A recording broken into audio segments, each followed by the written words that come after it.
দেখিতে দেখিতে শারদামণি সুষমা মণ্ডিত হইয়া চতুর্দশ বর্ষে উপনীত হইয়াছেন। এমন সময় প্রায় 7 বৎসর পরে গদাধর জন্মভূমি সন্দর্শনে আসিলেন। এই কয় বৎসরে তন্ত্র ও বেদান্তের কি কঠোর সাধনাই না তিনি করিয়াছেন। সাধন সমুদ্রের পাড়ে আজ তিনি সহজাবস্থা লাভ করিয়া সদানন্দে নিমগ্ন। শ্রীরামকৃষ্ণ নামেই এখন তিনি সমাধিক পরিচিত। সঙ্গে আসিয়াছেন তাহার তন্ত্রসাধনার গুরু ভৈরবী ব্রাহ্মণী এবং ভাগিনেয় হৃদয়। প্রতিবেশীরা বহুদিন পরে তাহাদের গদাধরকে পাইয়া আনন্দিত।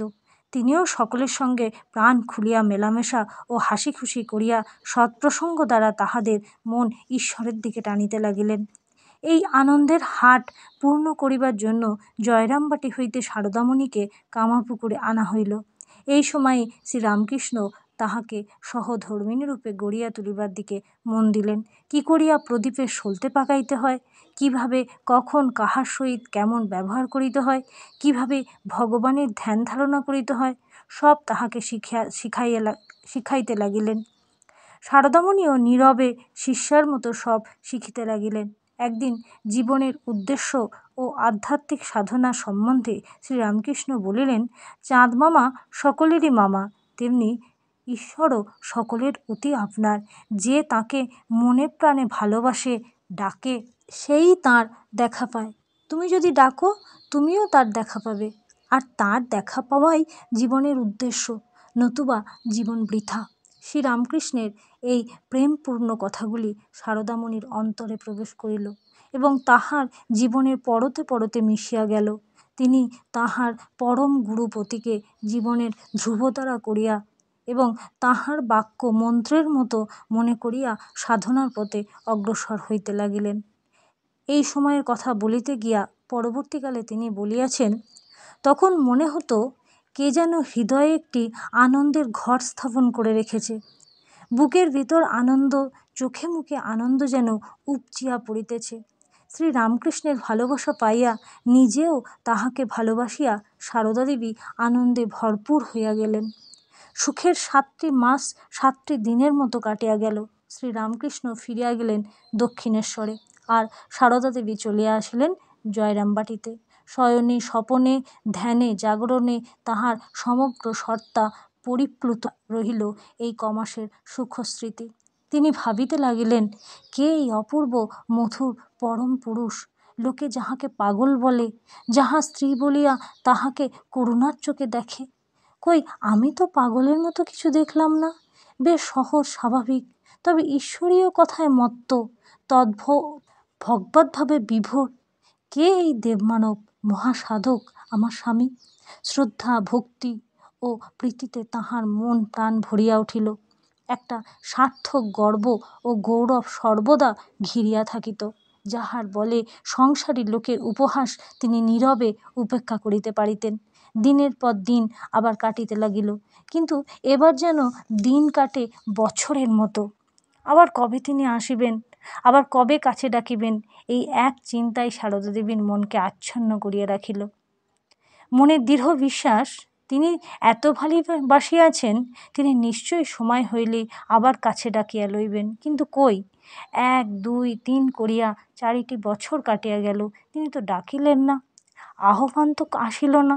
তবে কি তিনি ভুলিয়া গেলেন, না লোকে যাহা বলে তাহাই ঠিক? যদি ঠিক হয়, তবে তো তাহার কর্তব্য এখনই সেখানে যাইয়া স্বামীর সেবা করা। গ্রাম্য লোকেরা তাহাকে লক্ষ্য করিয়া বলে, আহা, মেয়েটার কি কপাল, কি দুর্গতি। সারদা আর সহ্য করিতে পারেন না। ধৈর্যের বাঁধ এবার বুঝি ভাঙিয়া যায়। দোল পূর্ণিমা সমাগত। গ্রামের মেয়েরা অনেকে কলকাতা যাইবে গঙ্গা স্নান করিতে। সারদারও তাহাদের সহিত যাইবার ইচ্ছা শুনিয়া স্নেহময় পিতা সংসার সৌভাগ্যহীনা কন্যার মনোগত অভিলাষ বুঝিলেন এবং পথের বাধা বিপদ চিন্তা করিয়া নিজেও সঙ্গে যাইবার জন্য প্রস্তুত হইলেন। দীর্ঘ পথ চলিবার অভ্যাস নাই। সারদার কোমল পদতলে কঠিন মাটি কাঁটার মতো বিঁধিতেছে। সকল বিঘ্ন তুচ্ছ করিয়া তরঙ্গিনী চলিয়াছে সাগর সঙ্গমে। ক্রমাগত 2 দিন চলিবার পর মনের আবেগ সত্ত্বেও সারদার শরীর বড় কাতর হইয়া পড়িল, আর খুব জ্বর আসিল। উপায়ান্তর না দেখিয়া পিতা তাহাকে লইয়া নিকটবর্তী চটিতে উঠিলেন। জ্বরের ঝোঁকে ও মনের দুঃখে সারদা বেহুশ হইয়া ঘুমাইয়া পড়িলেন। সেই অবস্থা অনুভব করিলেন কে একটি কালো মেয়ে তাহার শিয়রে বসিয়া গায়ে মাথায় হাত বুলিয়া দিতেছে। কি ঠান্ডা দৃষ্টি! তাহার সব জ্বালা জুড়িয়া গেল। তিনি তাহাকে জিজ্ঞাসা করিলেন, কে গা তুমি? কোথা থেকে এলে? মেয়েটি বলিল, আমি তোমার বোন, দক্ষিণেশ্বর থেকে আসছি। সারদা বলিলেন, আহা, দক্ষিণেশ্বর থেকে আসছো? তিনি কেমন আছেন? আমার আর সেখানে যাওয়া হলো না, তাকে দেখা হলো না, তার সেবা করা হলো না। কালো মেয়েটি বলল, সে কি, তুমি ভালো হয়ে দক্ষিণেশ্বর যাবে? তাকে দেখবে?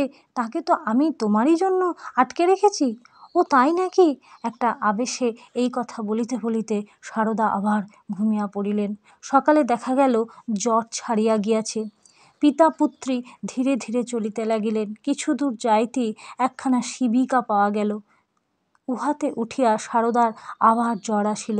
পাছে বিলম্ব হয় এই ভয়ে পিতাকে কিছু না বলিয়া সারদা চুপ করিয়া বসিয়া রইলেন। সারাদিন চলিয়া রাত্রি প্রায় 9টার সময় তারা দক্ষিণেশ্বরে পৌঁছলেন। সহসা সারদামণিকে জ্বর গায়ে এইভাবে আসিতে দেখিয়া শ্রীরামকৃষ্ণ উদ্বিগ্ন হইলেন। নিজের ঘরেই তাহার থাকিবার ব্যবস্থা করিয়া দিলেন। পথ্যাদি গ্রহণের পর তাহার পথক্লান্তি দূর হইলে শ্রীরামকৃষ্ণ বলিতে লাগিলেন, আহা, এতদিন পর তুমি এলে, আর কি আমার সেজবাবু আছে যে তোমার যত্ন নেবে? সেজবাবু মথুরামোহন বিশ্বাস, রানী রাসমণির সেজ জামাই। মন্দিরের দেখাশোনা করিতেন ও শ্রীরামকৃষ্ণকে দেবতা জ্ঞানে সেবা করিতেন। কিছুদিন পূর্বে তাহার দেহান্ত হইয়াছে। যা হোক, শ্রীরামকৃষ্ণই সারদামণির ওষুধপথ্যের বিশেষ বন্দোবস্ত করিয়া দেখাশোনা করিতে লাগিলেন। জ্বর 3-4 দিনের মধ্যেই সারিয়া গেল।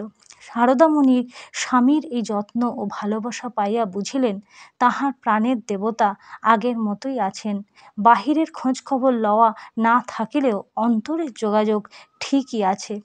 একদিন একান্তে শ্রীরামকৃষ্ণ তাহাকে জিজ্ঞাসা করিলেন, কি গো, আমাকে সংসারের পথে টেনে নিতে এসেছ? সারদামণি উত্তর দিলেন, তোমাকে সংসারের ভেতর টানব কেন? তোমার জীবনের ব্রতে সহায় হতে এসেছি। শ্রীরামকৃষ্ণ নিশ্চিন্ত হইলেন।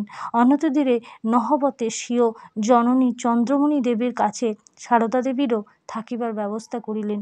সেই স্থানে থাকিয়া সারদামণি মনের আনন্দে শ্বশ্রুমাতা ও স্বামীর সেবায় মগ্ন হইলেন। রামচন্দ্র ও কন্যার এই পরম সুখ দেখিয়া শ্যামাসুন্দরীকে সংবাদটি দিবার জন্য জয়রামবাটিতে ফিরিলেন। এই অংশে যেটুকু তথ্য দিলাম সেটুকু তথ্য খুব অথেন্টিক সোর্স থেকেই দিচ্ছি। খুব সুন্দর কিছু তথ্য আমি পরিবেশন করলাম, এবং যদি আপনাদের ভালো লাগে অবশ্যই সাথে থাকবেন এবং পরের ভিডিও দেখার জন্য অনুরোধ রইল। ধন্যবাদ।